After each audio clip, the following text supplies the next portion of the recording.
Ladies all around the world, listen up. We're looking for you.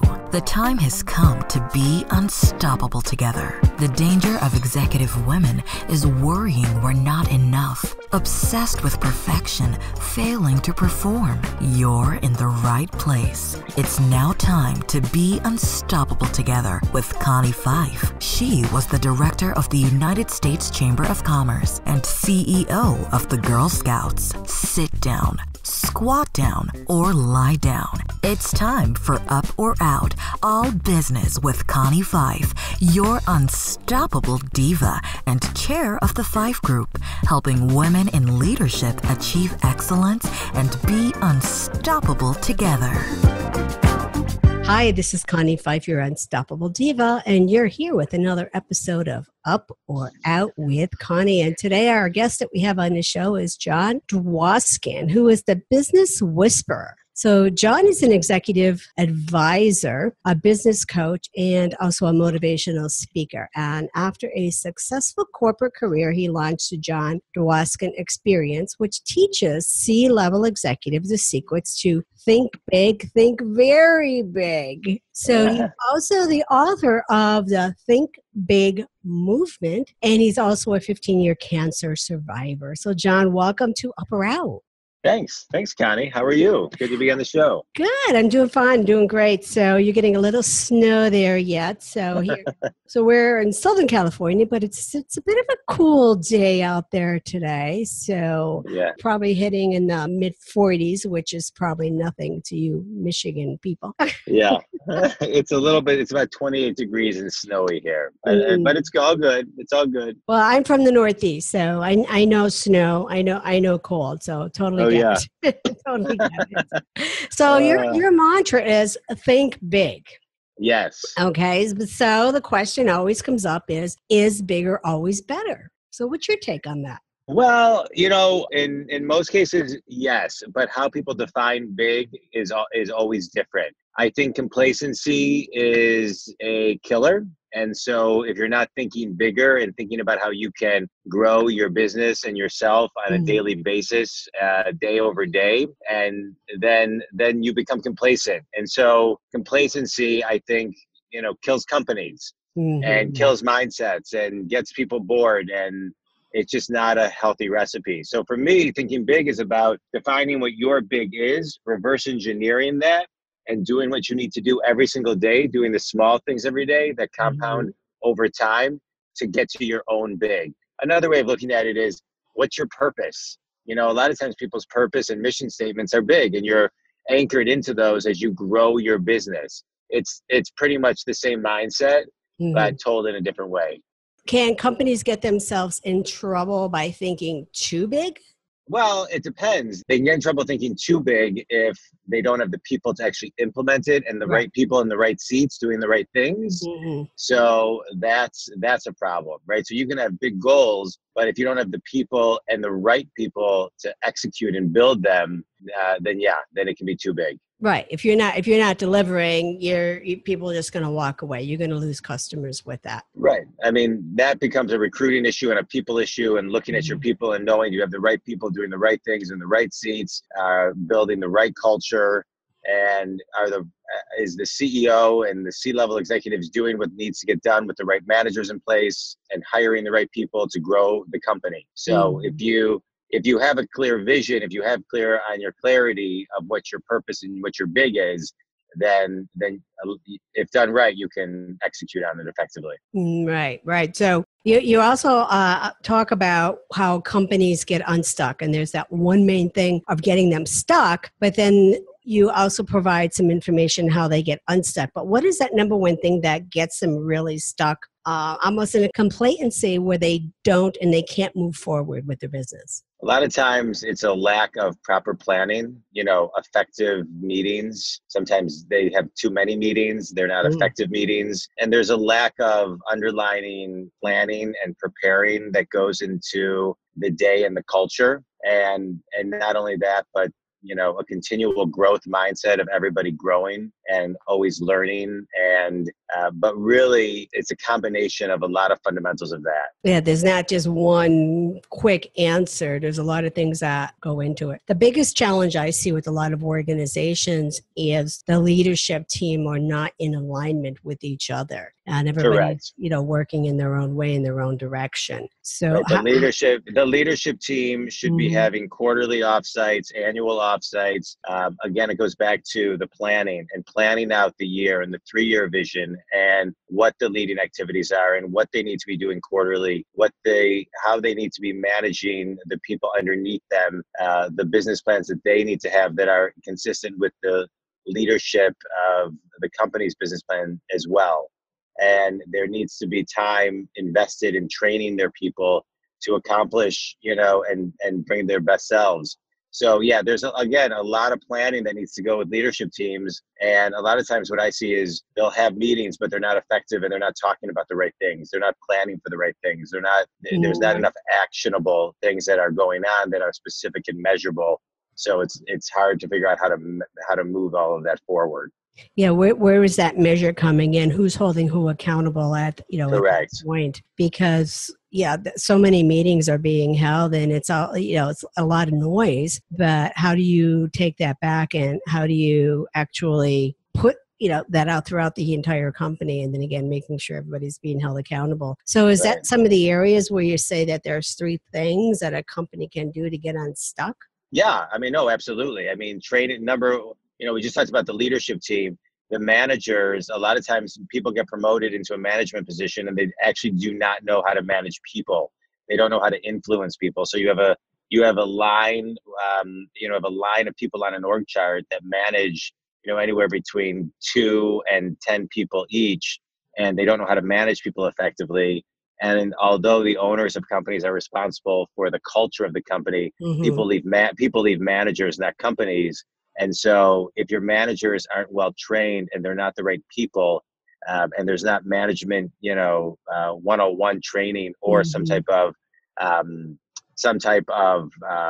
path to get into management and train them along the way, poor management, lines of management can really get a company stuck, because you spend a lot of time talking about the band-aids of people because those managers hire the wrong people because their bar is low.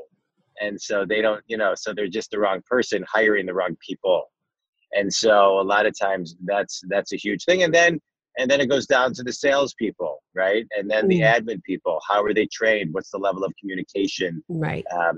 So you see kind of how when the leadership doesn't prepare accordingly and isn't talking together, and the managers are the wrong managers who don't know how to manage people, and then they don't know how to manage the sales, and then if there's a VP of sales that doesn't know how to manage and coach up salespeople, then all of a sudden you get down to the admin and everybody's yelling at them because there's just a slew of wrong people in the organization. So what are some of the main companies, the prime companies that you work with, that you are able to bring them out of this place of being stuck? I work with companies all around the country and internationally as well, ranging anywhere between 2 people within a company to companies that are publicly held and,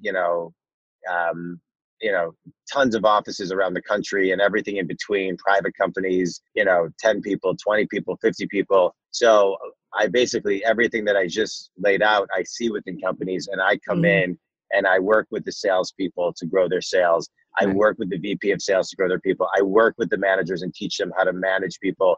And I work with the C-level executives to get them on the same page, to facilitate offsites, to work with them on their vision, and to basically get everything humming in a positive direction so they can get that promoter score up, so they can grow their culture, grow their people, get the right people in the right seats, understand the vision, and make sure that they're anchored into their vision and their mission and their values, and that everybody can walk and talk not only those, but the proper messaging and goals of the company, so the company and the individuals can grow and be fulfilled. So this goes across any type of industry. It doesn't matter. Anywhere. Yeah. It doesn't matter, because no matter what size your company is, everyone goes through those same growing pains, those same places of, okay, we're stuck. How do we move on? How do we think big? How do we create these bigger pictures and then hold each other accountable? Correct. Accountability is the key. Every business pretty much has the same issues. It just depends on where they want to start. Right. And the level of accountability, not only self accountability, but the layers of accountability that a company needs to put into effect is huge. And again, if it goes back to, if you have managers who can't hold people accountable and influence and coach up, then you have a problem. Right. So what if the CEO is not the right person in that seat to motivate other people and bring the best out of their people? So what are some qualities that they should have there?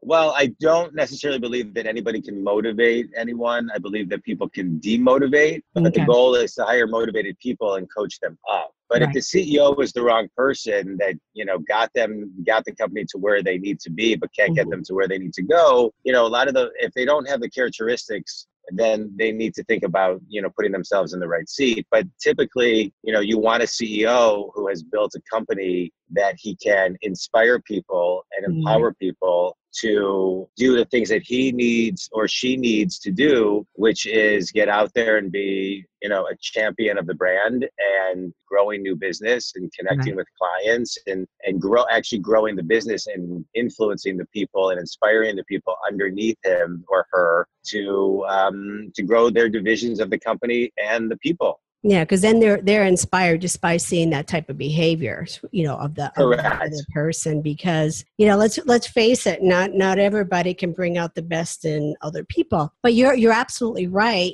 that we can't motivate other people. I mean, other people have to be motivated. But when you're in an organization and you see people leading by example or servant leadership, that's what I truly believe in, and that's when people are going to be motivated and they're going to want to do more. They'll have that emotional engagement. Correct. To get there every day and say, hey, I want to do this. I want to do what's best for the organization. So, John, I have a couple of questions. This is our hot seat section.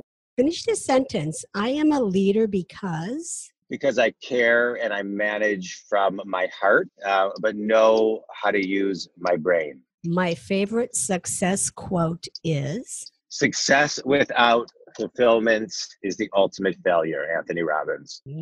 My process for evaluating opportunities is, I need to talk to people and get one-on-one with them or in a collective group, but best one-on-one, and really understand situations and ask really quality, very pointed, sharp questions. And I can do that in a very short amount of time. It doesn't take me more than 15, 30 minutes to really understand what's going on, because I cut through the BS and I get to the reality of what needs to be addressed and talked about. Great. So, John, what is that moment? What's that one pivotal moment in your life that had the greatest impact on you? There's a lot of pivotal things that had a huge impact on me, but I would say the most pivotal piece was when I was 30 years old. I was diagnosed with testicular cancer, and I remember there was about a day and a half that I wasn't sure what stage cancer I had. And that day and a half kind of really put things in perspective for me. And it turns out it was a stage 1, and I had 17 treatments of radiation, and I was fine, and and I still live a very healthy life. And, I'm 46 now and completely safe. But there was that day and a half where I remember intensely thinking, I'm going to start to really take control of everything I want to do in my life. And that was a critical moment for me. And it has launched and given me the courage to switch careers and start my own business and just fuel me in a very positive way. Well, good for you, on that one. Definitely good for you. So I mean, there's so much going on in the world today. So what would you believe? What do you think is the world's greatest wound? I think the biggest wound is, I think we just need to see more kindness and compassion in the world. There just seems to be a lot of, I'll leave it at that. I just think if people took a moment to sit back and just kind of rethink things and think of it with a kind mind and a kind heart and have a little bit more compassion with things that are done or said, then I think that would heal the wound. Well, that's beautiful. So you have so much going on in your life.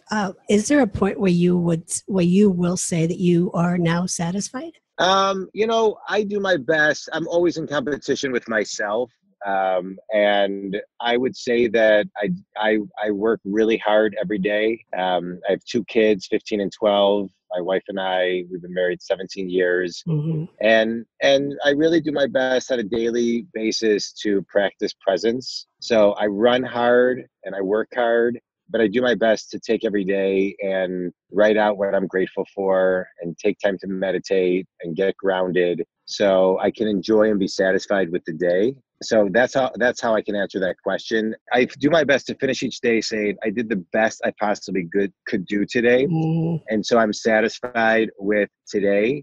And tomorrow are new lessons and new challenges and new things that are going to be put in front of me. And I'm going to attack them to the best way I possibly can because I'm always educating myself, both through education and through just self-learning and spiritually. And so I do my best to end my day and have satisfaction throughout my day and be present and enjoy what I do. Nice. And time with my family when I'm with my kids and my wife. Right. That's precious time for me. So beautiful. So what's next for Jon? What's next for you? I'm doing a lot more keynote speaking throughout the country, a lot more coaching with companies, a lot of more with managers and teaching them how to manage people and salespeople.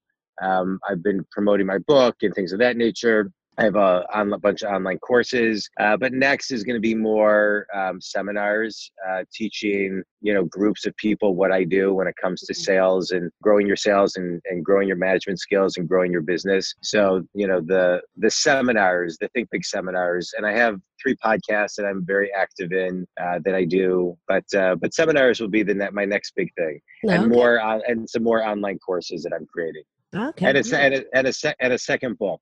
A within second the book? next 12 months. Yeah. Oh, okay, great. Fantastic. Yeah. That's fantastic. So, we're pretty much ready to close, but what parting words do you have for our listeners? And also let them know where they can find you. So in case they want to do some work with you. I would just say growing a business, growing your management skills, growing your sales skills is not easy. It takes continual daily work. But if you're doing it, I would suggest make sure you love it. Do whoever's listening to this, do what you love. And if you're not, find a path quickly and do what you love. Yes. And, plan that out. And it may seem impossible today, but if you keep it alive and you map it out and you keep your eyes on the prize, live your life doing what you love. Yes. Anyone can hear. I have, close to 300 video tips and dozens of blogs and, tons of podcasts that I'm a host of and amazing interviews and ebooks and my book and